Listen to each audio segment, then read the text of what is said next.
Hi, my name is Raymond Stapleton, and I'm going to talk to you today about happiness, or joy is another way to say it.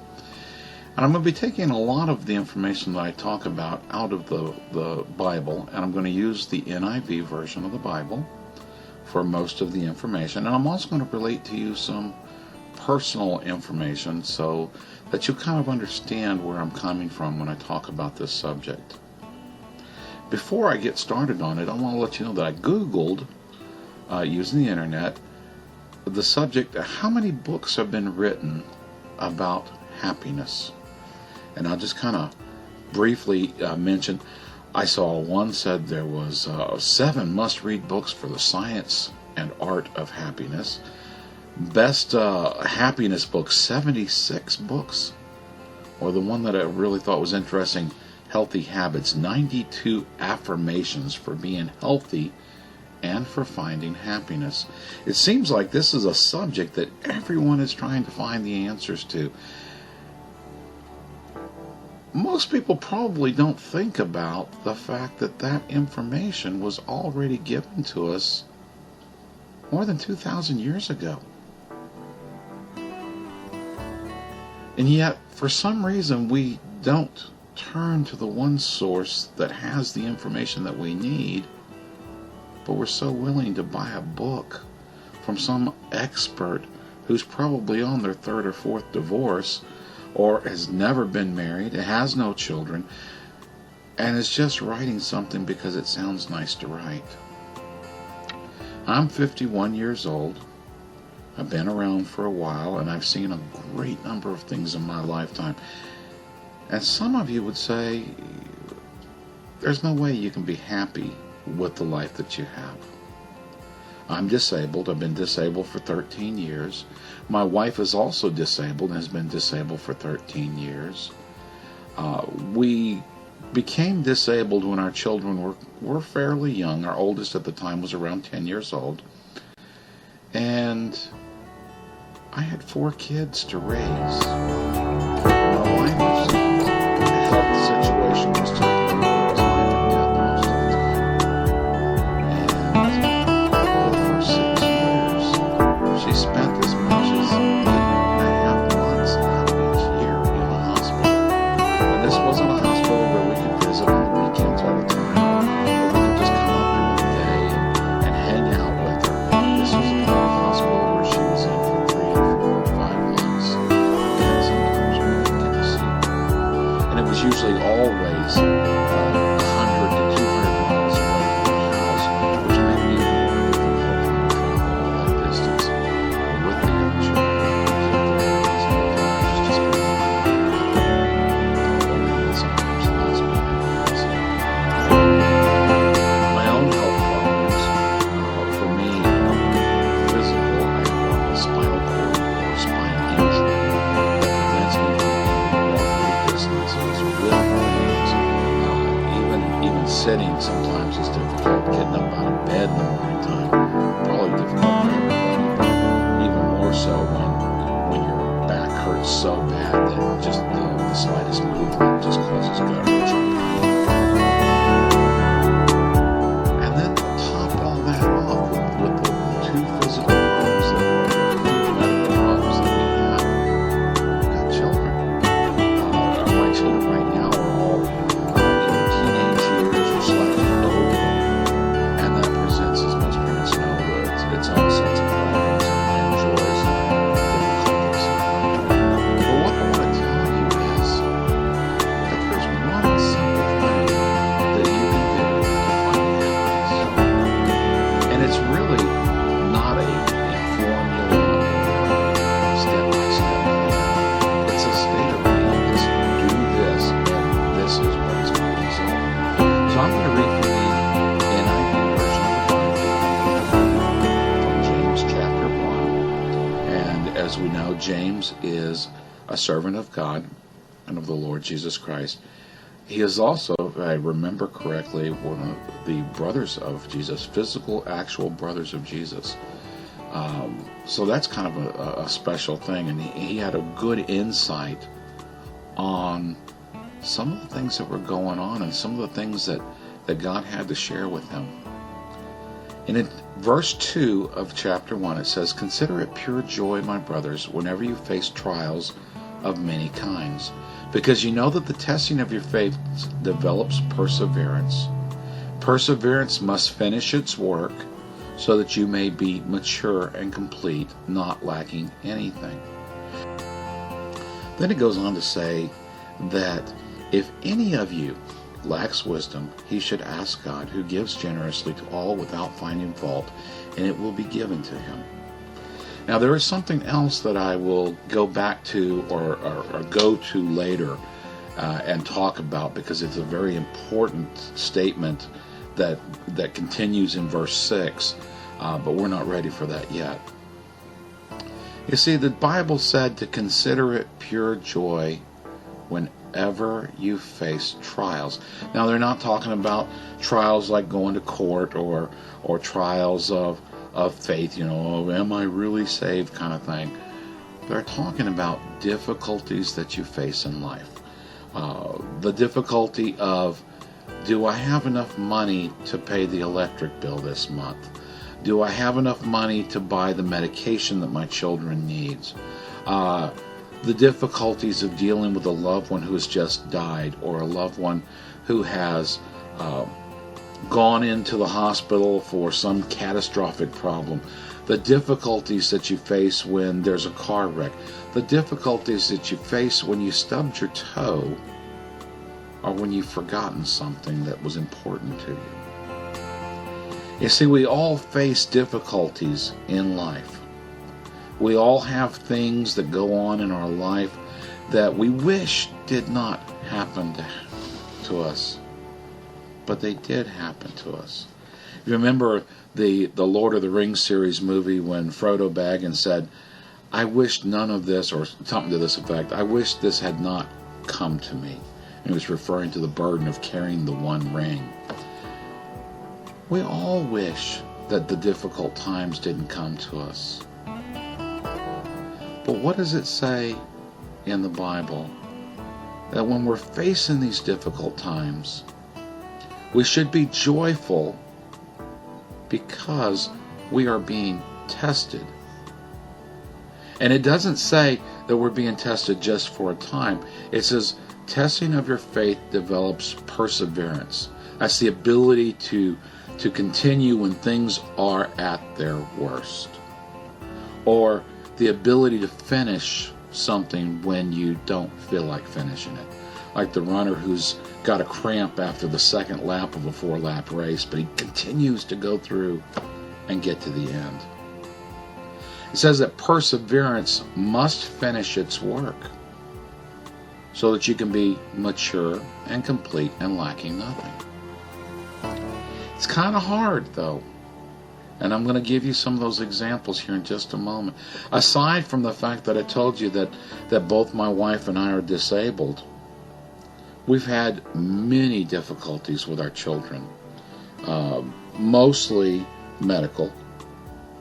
Some that are so horrific that I'm not going to go into on this video because it's just something we don't want to talk about anymore. But I'm going to tell you that over the 13 years, life has not been easy. We've survived on what is considered a poverty level income for a single person. And we were raising 6 people on that one income. And then a few years into our life, after we'd moved from a very nice home and a very nice city and a very nice neighborhood to a not so nice city, not so nice home, and not so nice neighborhood necessarily. I mean, it was a great place to live, don't get me wrong, but compared to where we were, it was not the same. We didn't have the money. We could barely afford to even go out to eat once a week. Oh, let's say once a month. And we took in a family of 4 who were worse off than we were because they had no home. They had no income. And the wife had as many, if not more, medical problems than my wife does. So we took them in, we gave them a place to live, And a little while later, we had to leave the place we were at, and we all moved into a much smaller home together, to a place that now we've got 6, 7, 8, 9, 10 people in the home, and we're living in a 3-bedroom house. And they had a child, so now we got 11. My oldest daughter had a child, or actually had 2 children during this time frame, and so we had both of her children living with us and her husband.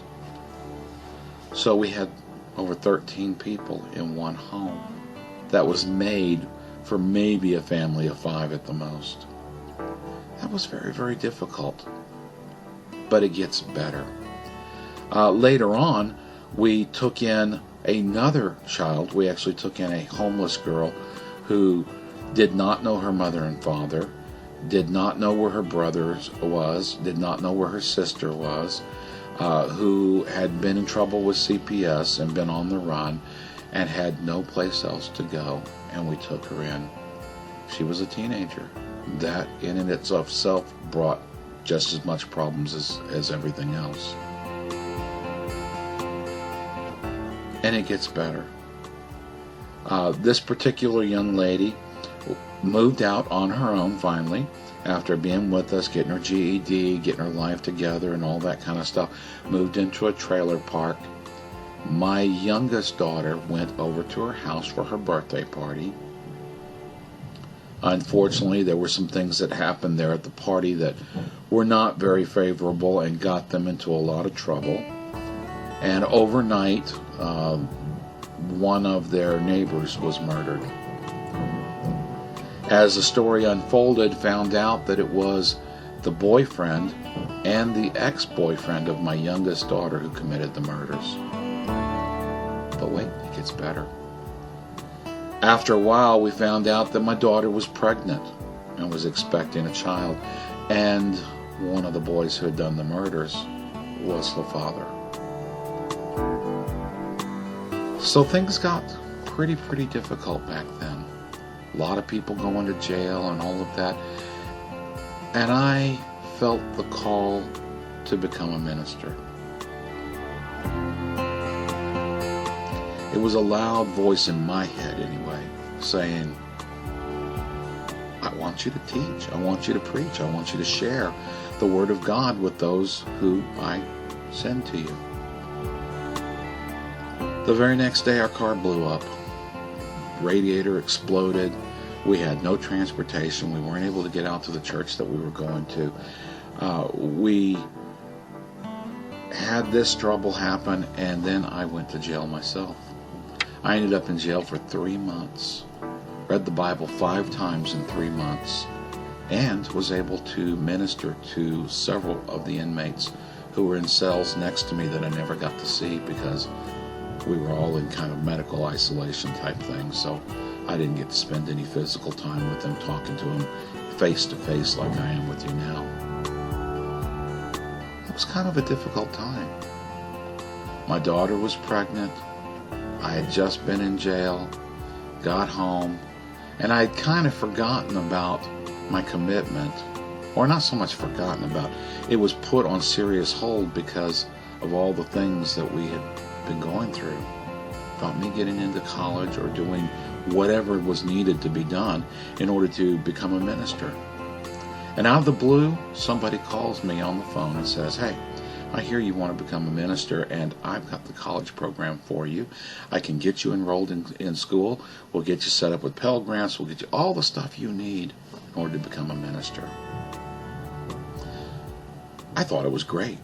It took me a little time to get started, and I think it was around September of whatever year that was that where things were starting to go, and I was getting all the paperwork all filled out, and of course you got to fill out all this stuff online when you're doing online college. And we got a big storm come through, a lightning storm. Lightning hit either the power lines right outside our house or hit our house itself and blew up my modem, so I was no longer connected to the internet. My children had just bought me a TV set which was one of these real nice flat screen TVs, and it blew up parts of it. It blew up parts of the Xbox, which we used to watch videos that were hooked up to the TV. So I was kind of out of sorts for a while, and didn't think I was ever going to get into college. And finally, things clicked. I got enrolled in Mid-America Christian University, and it seemed like everything was going to be great from then on. But that's not the way it works.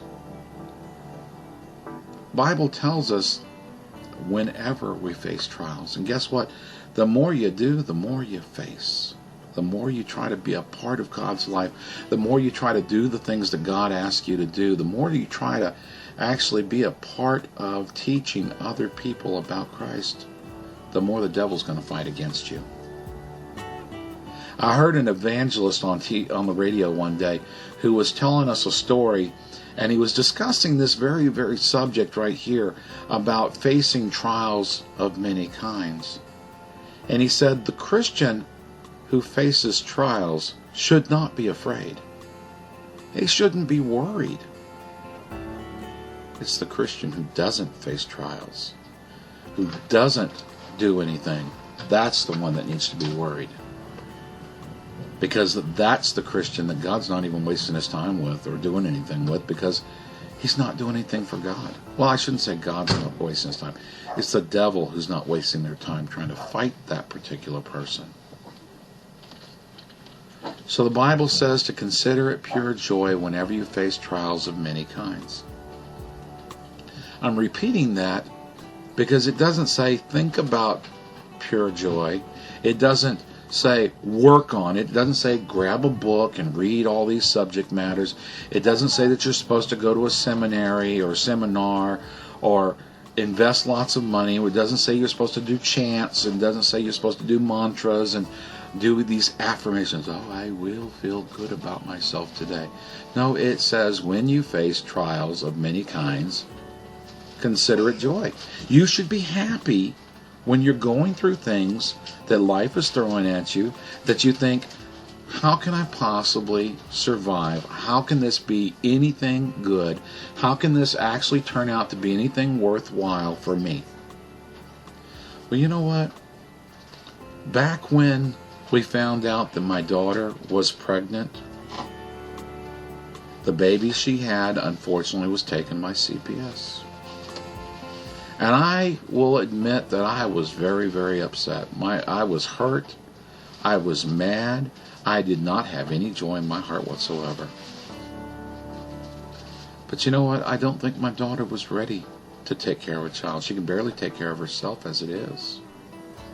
She hasn't had a stable home. She hasn't, and I'm talking about she's moved away from our house and doesn't want to live in our home.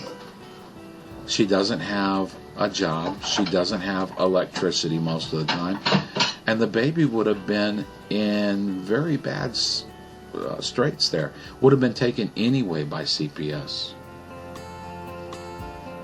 Because that's the way those things work. And as it turned out, through lots of prayer and lots of patience and asking God, what do you want to do? How can we take care of this? My brother, who lives in Alaska, volunteered to adopt my grandson and move him to Alaska and give him a home. Yeah, my grandson has red hair. He's a beautiful young man.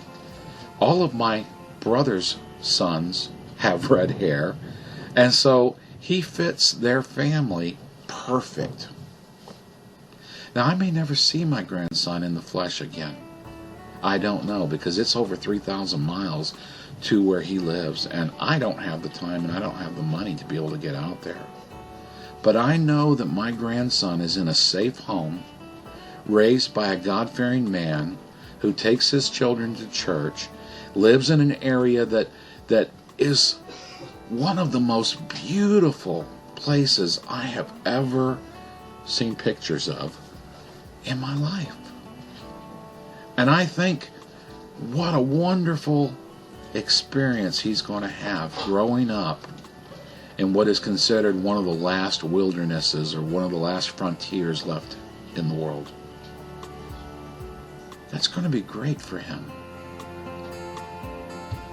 My daughter that we took in from the streets also had a child. And unfortunately, he was taken by CPS. And I thought at the time, how can this be a happy situation? Of course, I had already read this verse and actually studied it a little bit more, and God had shared some insights on it with me. So I wasn't quite so upset about it this time. And thankfully, in about a week or so, I'm going to get to see my grandson for the first time in his life. And he is almost 7 months old now. Now, these are not my only 2 grandchildren. I mentioned earlier that my oldest daughter had 2 children. My youngest daughter had 1. My son and his fiancée have had 1 child. And then my daughter that we took in off the streets has had a child, and she's pregnant with my 6th grandchild as well. And I'm very excited about that. There are things that are happening now that I would not have ever dreamed of 13 years ago. You see, when I was injured taking care of developmentally disabled adults, and when my wife's health declined to the point where she nearly died multiple times over the past 13 years, I would have never expected that in 13 years I would become to a point in my life where I wanted to become a minister. But you know, God knew that my life was so busy and that I was so involved in so many things that I didn't take the time to listen when He was telling me before, I want you to be a minister. I want you to preach. And now, over the past 13 years, my life has slowed down to the point where I have listened to what God actually says to me and what He wants for me to do, and I know that I'm listening to Him and doing the things that He has asked me to do.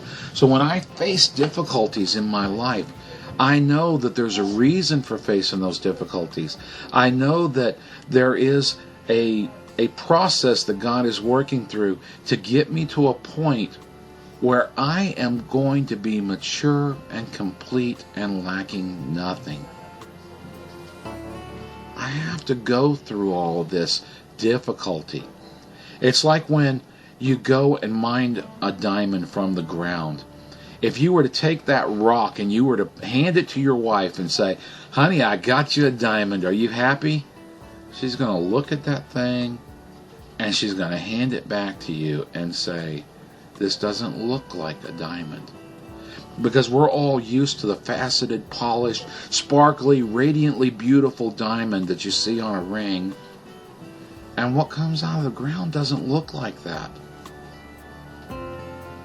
You see, it takes a craftsman, a master craftsman, because I can work with stone, I can carve stone, I can make a belt buckle, a bolo tie, which if your young people don't know what a bolo tie, that's okay. It's what we used to wear in the olden days, back when dinosaurs were roaming the earth. But it takes a master craftsman to find the exact spot on that diamond where you can cut safely, and to work that diamond and bring out that brilliant shine and that brilliant beauty. And that's what God is telling us, that when He puts us through various trials or difficulties in life, He's doing it so that our faith, our belief in Him, and our belief in that there's a better thing coming tomorrow will work and develop perseverance, or our ability to continue in the face of difficulties, so that we may become mature and complete and lacking nothing. I pray that when you are finished watching this video, that you will open your Bible, you will pray about it before you read the verses, and that you will go through and you will actually read the verses that are written here.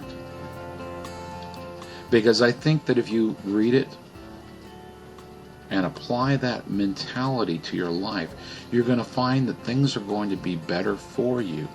Because God will reveal more to you as you learn to use and learn to work with the things that He is giving to you.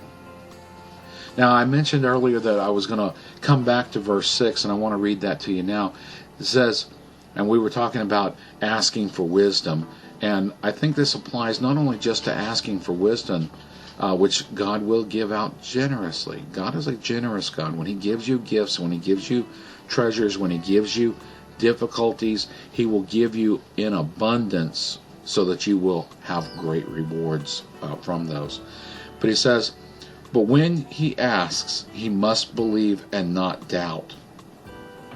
Because he who doubts is like the wave of a sea blown and tossed by the wind. That man should not think he will receive anything from the Lord.